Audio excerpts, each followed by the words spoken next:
Chaque printemps, le hareng arrive dans les bras de mer, les baies et les criques de la côte du Pacifique. Ils viennent ici en grands bancs pour se reproduire ou frayer.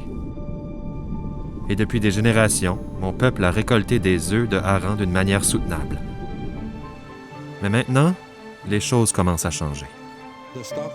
Les stocks ont beaucoup diminué. Dans le passé, il y avait bien plus de 100 000 tonnes dans chaque région. En ce moment, pour la côte centrale cette année, c'est seulement environ 18 500 tonnes, ce qui est très faible. Une raison, c'est que ce petit poisson est devenu un gros chiffre d'affaires. Peut-être trop gros. Les bateaux industriels qui font la pêche au hareng rogué pêchent le hareng par millions. Les œufs, aussi appelés roe, sont prises des vines, des sacs, des femelles. Les poissons sont tués au cours du processus. Trop de poissons. En 2015, nous avons fermé le bureau de Pêche et Océan Canada sur l'île Denny pour faire comprendre qu'il y avait trop de harengs prélevés dans l'eau et que les stocks de harengs étaient trop faibles. En termes simples, quand il s'agit de harengs du Pacifique, il n'y a peut-être plus beaucoup de poissons en mer. C'est l'un des principaux aliments de base dont notre peuple dépend chaque année. C'est comme notre langue, nous en sommes dépendants. Sans ces ressources, nous n'avons pas de culture. Cela brise le fil de qui nous sommes en tant que peuple.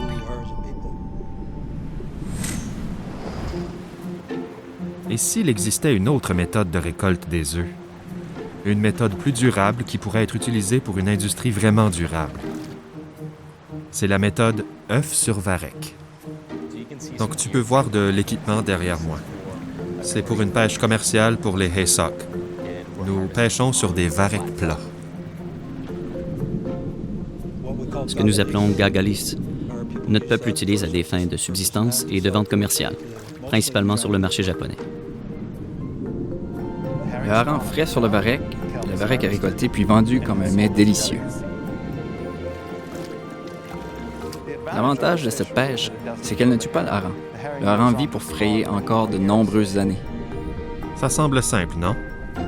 Mais c'est un peu plus compliqué que ça. Il faut d'abord trouver le bon varech. Ah, c'est de toute beauté. Maintenant, si nous pêchions, nous appellerions ça la prise du jour, parce que c'est probablement la meilleure du groupe. Au cours de la dernière semaine ou des 2 dernières semaines, voici la quantité de cette plante qui a poussé. En effet, c'est la plante qui pousse le plus vite au monde. Vous voyez comme ils sont proches les uns des autres? Ça a l'air vraiment bien.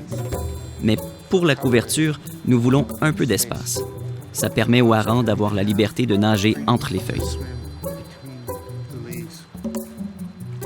Une fois que nous aurons assez de feuilles de varech de choix, appelées frondes, nous les attachons à une ligne principale. Nous attachons des poids pour les maintenir en position. Et puis, on attend.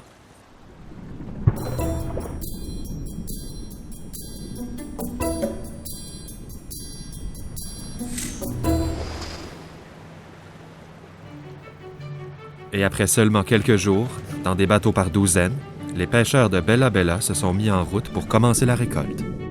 Une fois que les œufs de hareng ont atteint l'épaisseur désirée, nous revenons sur le terrain, nous retournons à nos lignes, nous séparons toutes les feuilles sur lesquelles se trouvent les œufs de hareng et nous les déposons dans les bacs à poissons.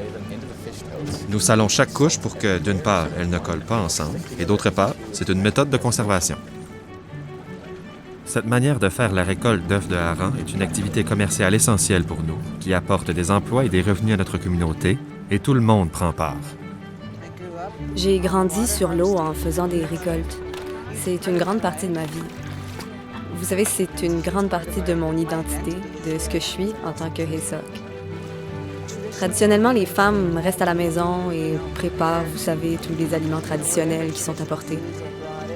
Mais les temps changent. Il y a beaucoup de membres dans ma famille. Les femmes sortent et font la récolte maintenant. Les femmes jouent certainement un rôle différent.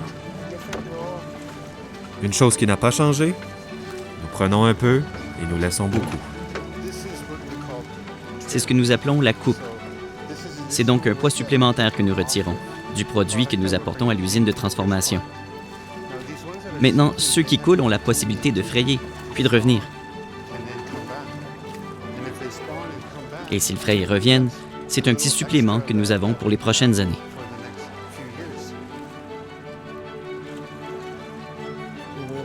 on a toujours parlé de l'océan comme d'une banque pour notre peuple. C'est là que sont toutes les ressources. Ils n'ont pas à aller acheter ça au magasin. Vous savez, les membres de leur famille vont récolter ces ressources en abondance, les rapporter et les partager. Et ça arrive chaque année. C'est le même cycle. L'adaptation avec la tradition toujours fortement dans nos esprits. Notre méthode de récolte des œufs sur varech illustre bien l'approche Pessach. Nous pouvons changer sans changer qui nous sommes. C'est mon moment préféré de l'année. C'est la saison du hareng. J'adore ça. La température est belle, c'est calme, pas un souffle de vent. J'ai déjà un ventre plein d'œufs de hareng et je suis super content.